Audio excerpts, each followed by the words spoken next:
কেমন আছো তোমরা সবাই? নিশ্চয়ই ভালো। পলাশবাড়ি কলেজ নীলফামারী অনলাইন ক্লাসের পক্ষ থেকে স্বাগত জানাচ্ছি। বরাবরের মতোই আমি তুষারকান্তি ব্যানার্জি, প্রভাষক পদার্থবিজ্ঞান। আলোচনায় ছিলাম গতিবিদ্যা অধ্যায়ে একাদশ শ্রেণীর। আজকে আমরা লেখচিত্রের মাধ্যমে কিভাবে গতিসূত্রগুলোর প্রতিপাদন করা যায় সেগুলো দেখব। চলো শুরু করি। আমরা সকলে এক্ষেত্রে জানি যে ম্যাক্সিমাম আলোচনাগুলোই হচ্ছে বেগ এবং সময়ের কে আমরা অক্ষ বরাবর স্থাপন করি। ঠিক আজকেও আমরা টি কে এক্স অক্ষ বরাবর এবং বেগকে ওয়াই অক্ষ বরাবর আমরা স্থাপন করলাম, বেগকে ওয়াই অক্ষ বরাবর। যেহেতু এখানে দুটি চলরাশি হচ্ছে সময় এবং বেগ, তাই এদেরকেই আমরা লেখচিত্রে স্থাপন করব। আর লেখচিত্রের গতিসূত্রের যে সূত্রগুলি সেগুলো সাধারণত সমবেগের ক্ষেত্রে, সমত্বরণের ক্ষেত্রে হয়ে থাকে। চলো দেখি কিভাবে গতিসূত্রগুলো লেখচিত্র থেকে প্রতিপাদন করা যায়। ধরে নিলাম যে একটি বস্তু এ বিন্দুতে ভি নট আদিবেগে অবস্থিত। এখন বস্তুটি টি সময় অতিক্রম করে বি বিন্দুতে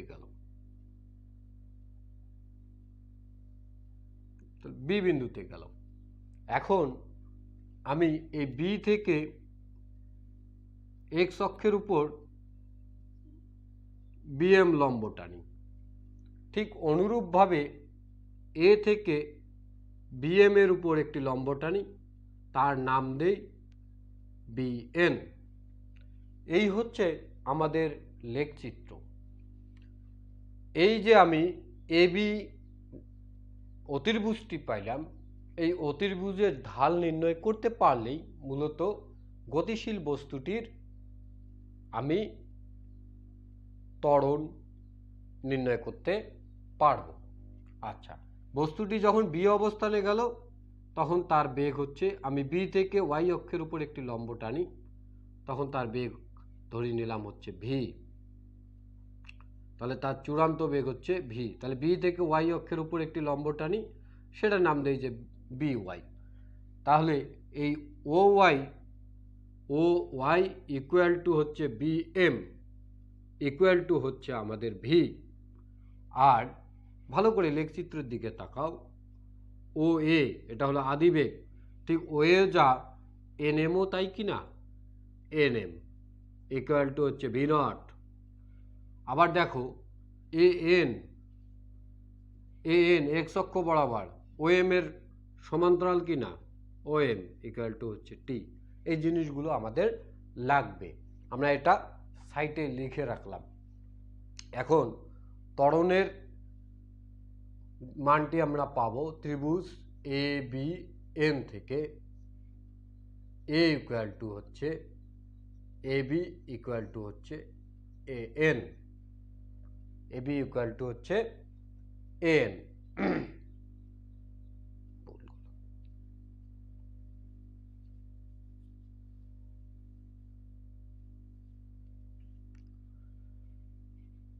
ত্রিভুজ এ বি এন এর ঢাল হচ্ছে A equal to A B equal to হচ্ছে বি এন ভাগ হচ্ছে এ এন। আচ্ছা, এরপর A equal to A N কে আমরা জানি টি। আচ্ছা, বি এন কে আমরা ভেঙে লিখতে পারি কিনা দেখো, B M minus N M. Okay, তাহলে বিএম কে কি বলা হয়, যে চূড়ান্ত বেগ, বিএম হচ্ছে ভি। আর এন এম কে কি বলা হয়, আদিবেগ, ভি নট ভাগ টি। তাহলে বা V minus V not equal to এটি। তাহলে বা V equal to V naught plus এটি। আমাদের এই সূত্রটি কি গতিসূত্র? অবশ্যই গতিসূত্র। তাহলে আমরা প্রমাণিত করে ফেললাম। তাহলে আমি কি বললাম যে একটি বস্তু ভি নট আদিবেগে যাত্রা শুরু করে বি বিন্দুতে অবস্থিত হলো এবং বি বিন্দুতে তার চূড়ান্ত বেগ হচ্ছে ভি। এখন বি থেকে এক্স অক্ষের উপর বিএম এবং ওয়াই অক্ষের উপর বি ওয়াই লম্ব টানি, বি ওয়াই লম্ব টানি। আচ্ছা, আমি যদি এটা বি ওয়াই না দিয়ে সুন্দরভাবে আমি পি দিতে পারি, তাহলে এখানে আমি ওই পিটা দিয়ে ওপি লম্ব টানি, অর্থাৎ বিপি লম্ব টানি। তাহলে ওপিএ হচ্ছে বা বিএমএ হচ্ছে তার চূড়ান্ত বেগ, তাহলে চূড়ান্ত বেগ হচ্ছে ভি। এরপর আমি এ বিন্দু থেকে বিএম এর উপর এন লম্ব টানলাম, তাহলে ওএ এবং বিএন সমান্তরাল, তাহলে ওএম এর আদিবেগ এবং এন এম ইকুয়াল টু হচ্ছে ভি নট। এরপর ওএম আর এন হচ্ছে সমান্তরাল, তাহলে এরা সময় নির্দেশ করে, তাহলে এটা হচ্ছে টি। তাহলে ত্বরণটি এই লেখচিত্র থেকে আমি ত্বরণটি পাবো এ বি এন এর ঢাল থেকে। তাহলে ত্রিভুজ A B N equal to A B এর ঢাল হচ্ছে কি বিএন ভাগ হচ্ছে এন। তাহলে বিএনকে আমি ভাঙা নেব কিভাবে, বিএম মাইনাস হচ্ছে এনএম। এখান থেকে আমি এনএম ইকুয়াল টু কি জানি ভি নট, আর বিএম ইকুয়াল টু কি জানি ভি, তাহলে ভি মাইনাস ভি নট, আর এম এ এনও যা ও এমও তাই, তাহলে এন ইকুয়াল টু কি টি বসাই দিলাম, চলে এলো। আচ্ছা, এরপর আমি এস সমান ইউটি প্লাস হাফ এটি স্কোয়ার এই সূত্রটা জানি কিনা এটা প্রমাণ করব আমরা। দেখো কিভাবে আমরা প্রমাণ করি। এস ইকুয়াল টু হচ্ছে ইউটি, বা ইউটি তো এখানে নেই, এখানে বলে V not T plus half A T square.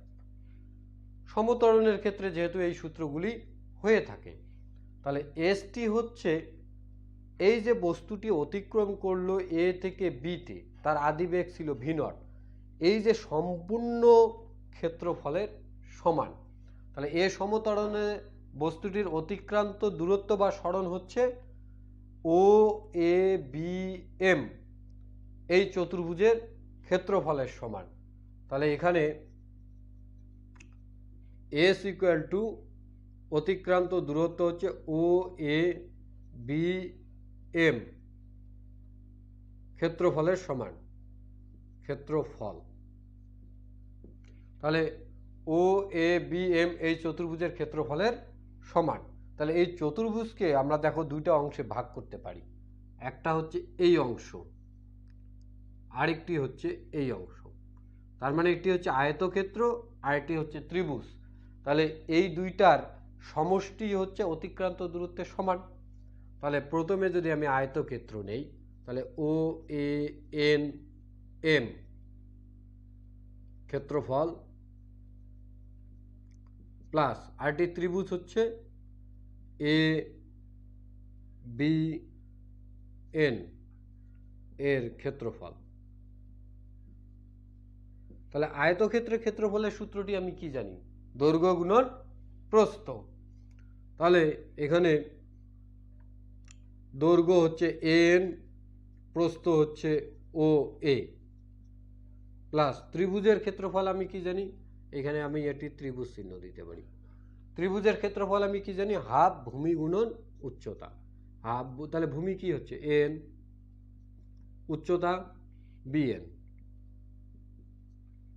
Right, অবশ্যই। তাহলে আমি এন কে কি লিখতে পারি, যেটা ও এম এর সমান, তার মানে টি ক্রস। ও এ কে কি লিখতে পারি, V naught plus half cross. N K কি লিখতে পারি, আবারও টি ক্রস। বিএন কে আমি কি লিখতে পারি, কিছুক্ষণ আগে আমি দেখে আসছি যে বিএন ইকুয়াল টু হচ্ছে বিএম মাইনাস এম এন। তাহলে বিএন, তাহলে বিএন কে আমি লিখতে পাচ্ছি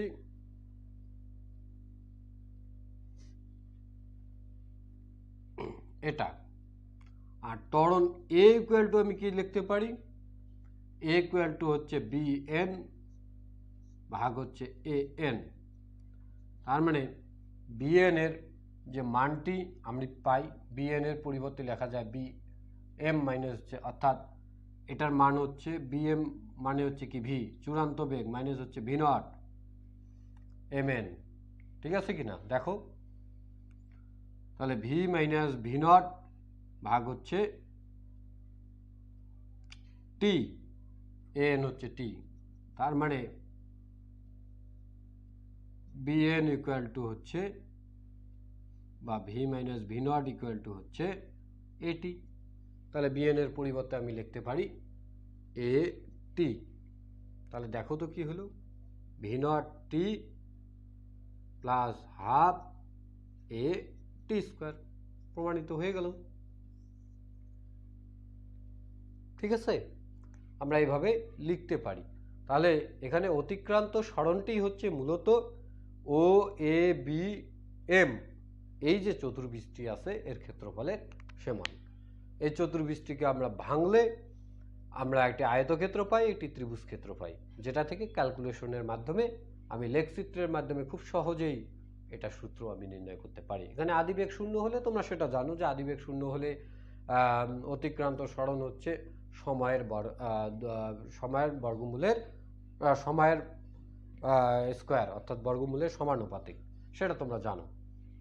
এইখানে যদি আদিবেগটা আমি শূন্য নেই তাহলে এটা ধ্রুবক হয়ে যায়, ত্বরণটি ধ্রুবক টি স্কোয়ার, তার মানে এস ভেরিয়েশন টি স্কোয়ার। তাহলে অতিক্রান্ত সরণ সময়ের বর্গের সমানুপাতিক, এটা তোমরা সবাই জানো। এবার আমরা এখান থেকে কি প্রমাণ করব, আরেকটি সূত্র আছে, রাইট? সেই সূত্রটি হচ্ছে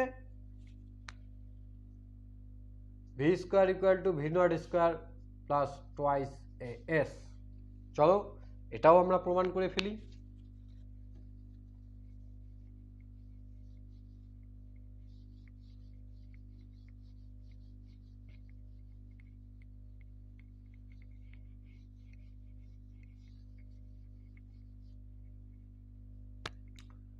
এখানে তাহলে ত্বরণ আমরা কি পাইলাম, ত্বরণ ইকুয়াল টু হচ্ছে বিএন ভাগ হচ্ছে এএন। আচ্ছা, তাহলে এখন অতএব আবার যদি আমরা এস দিয়ে গুণ করি তাহলে এস ইকুয়াল টু হচ্ছে বিএন এন। তাহলে এসটা কি এখানে,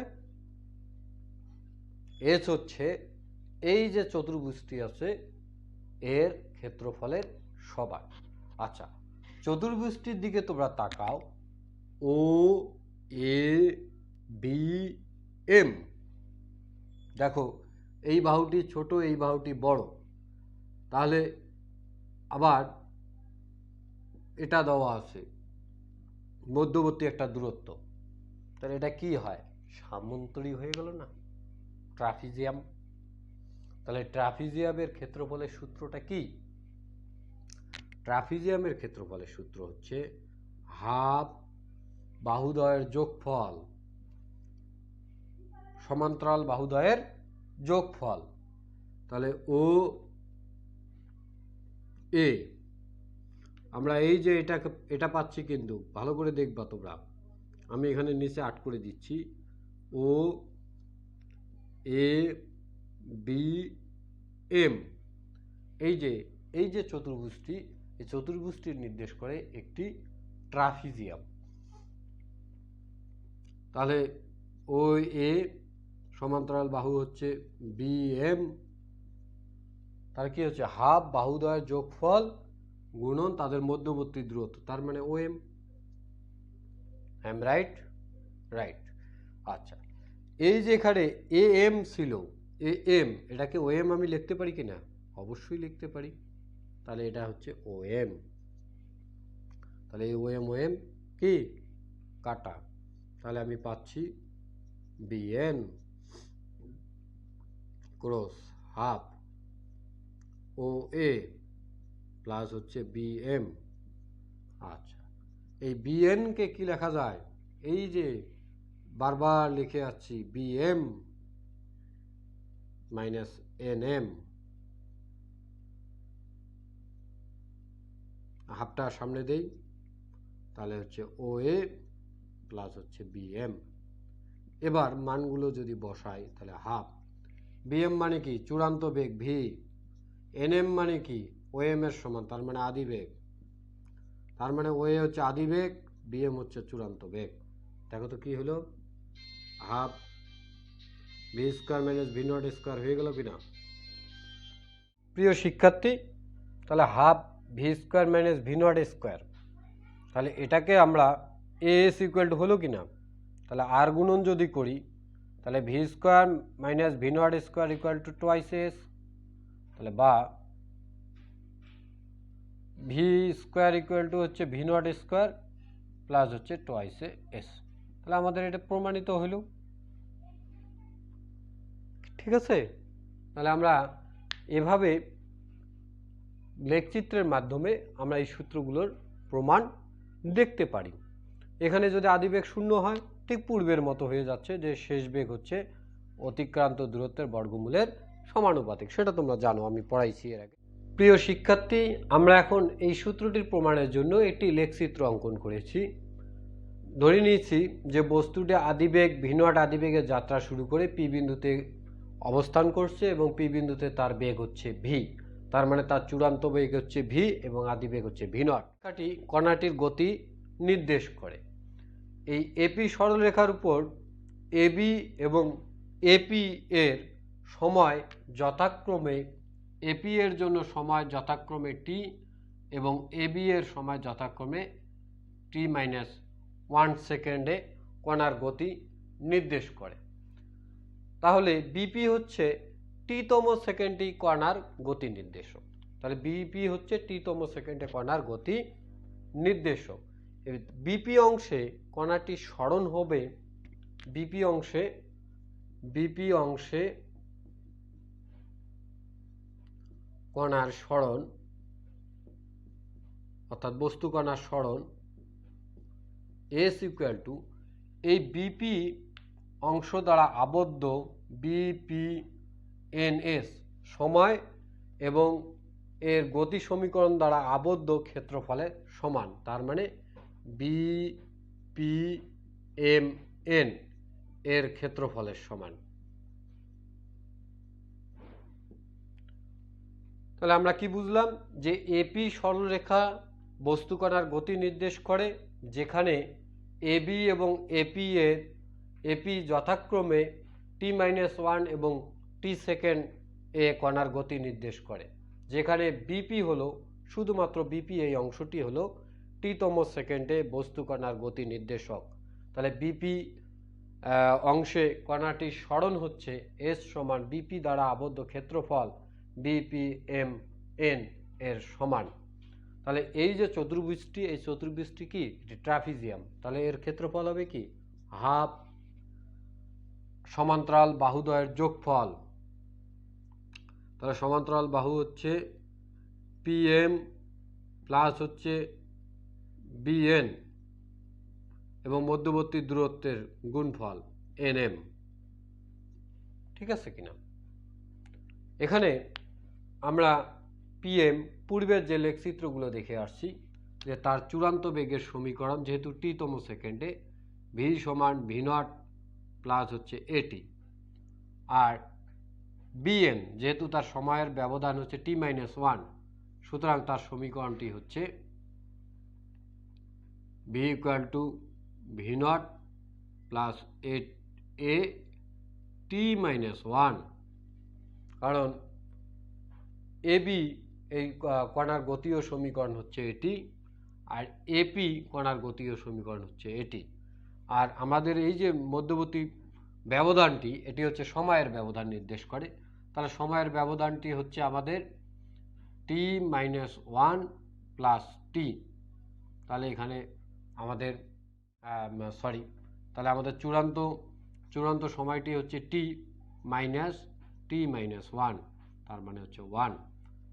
তাহলে এম এন ইকুয়াল টু মানটি হচ্ছে 1, সময় দ্বারা যেহেতু নির্দেশ করে মধ্যবর্তী ব্যবধান। তাহলে হাফ, এখন যদি আমি মানগুলো দেখি, তাহলে পিএম মানে হচ্ছে ভি নট প্লাস এটি, আর বিএন মানে হচ্ছে V not plus A T minus one গুণন হচ্ছে এন এম এর মান হচ্ছে ওয়ান, তাহলে হাফ আমরা যদি দেই তাহলে টু ভি নট। আশা করি তোমরা বিষয়টি বুঝতেছো। তাহলে হাফ দিয়ে যদি গুণ দেই তাহলে ভি নট, তাহলে plus half A two T minus one. এই তো আমাদের সূত্রটি এসে গেল। ভালো করে দেখো যে পিএম আমরা পূর্বের লেখচিত্রগুলো দেখেছি যে পিএম চূড়ান্ত বেগের সূত্র হচ্ছে ভি সমান ভি নট প্লাস এটি। আবার বিএম যেহেতু টি মাইনাস ওয়ানতম সেকেন্ডের জন্য, সুতরাং ভি সমান V not plus A T minus one. আর মধ্যবর্তী ব্যবধান আমাদের যেহেতু চূড়ান্ত সময় হচ্ছে টি এবং এন বিন্দুতে তার সময় আর হচ্ছে টি মাইনাস ওয়ান, তাহলে মধ্যবর্তী ব্যবধান হচ্ছে ওয়ান। তাহলে এখন যদি আমরা মানগুলো বসাই তাহলে পিএম এর মান V not plus AT, BN এর মান হচ্ছে V not plus A T minus one গুণন হচ্ছে ওয়ান। তাহলে ভি নট আর ভি নট যোগ করলে টু ভি নট, আর এটি এখানে থাকলে এখানে যদি আমরা গুণ করে দিই এটি মাইনাস এ, তাহলে এই এটি আর এটি যোগ করলে হচ্ছে টু এটি মাইনাস এ, অর্থাৎ টু ভি নট।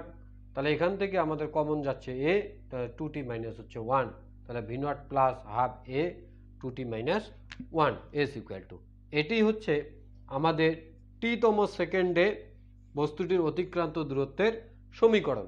আমি এই সূত্রটির সাহায্যে যদি প্রশ্নে থাকে 12তম সেকেন্ড, 13তম সেকেন্ড বা 14তম সেকেন্ডে অতিক্রান্ত দূরত্ব কত বা 6ষ্ঠ সেকেন্ডে অতিক্রান্ত দূরত্ব কত, তখন আমি সূত্রটি ইউজ করে মানটি নির্ণয় করতে পারবো। ধন্যবাদ সঙ্গে থাকার জন্য। এরপর আমরা গাণিতিক সমস্যাগুলো নিয়ে একটু আলোচনা করার চেষ্টা করব।